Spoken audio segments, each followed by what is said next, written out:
মঞ্চে আসার জন্য অ্যাঙ্কার গার্গী।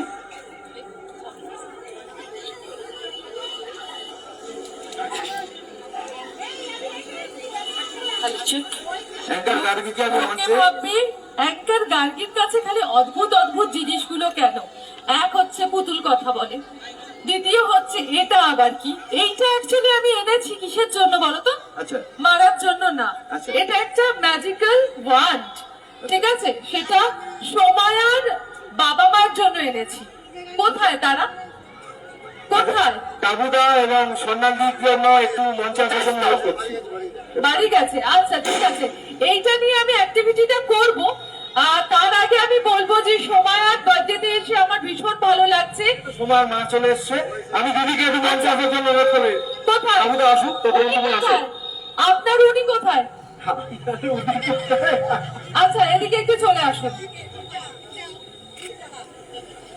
যে এই মানে ম্যাজিক্যাল ওয়ান্ডটা অ্যাকচুয়ালি ঘরের গৃহিণীর হাতেই তো থাকে।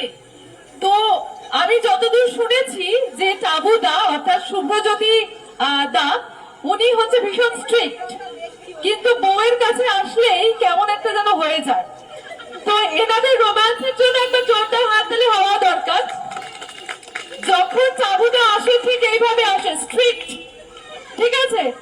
একদম এইভাবে আসে স্ট্রিক্ট। তারপরে যখন স্বর্ণালীদের হাতে যায় একবার, এটা টাবুদা, হ্যাঁ এটা টাবুদা, ঠিক আছে? এবার টাবুদাকে একবার ধরতে হবে, তখনই টাবুদা গলা শেষ। এত সুন্দর রোম্যান্স, মাখো মাখো গলা গলা রোম্যান্সের জন্য, বাটনিং রোম্যান্সের জন্য আরেকটু জোরে হাততালি হওয়া দরকার। যাই হোক, ওনার হাজবেন্ড এই মুহূর্তে উপস্থিত নেই, কিন্তু এই গল্পটা যাতে চলে যায় ওনার কানে, এই ব্যবস্থাটা আপনারা করবেন। ওই যে ক্যামেরা বন্দী হচ্ছে নিশ্চয়ই।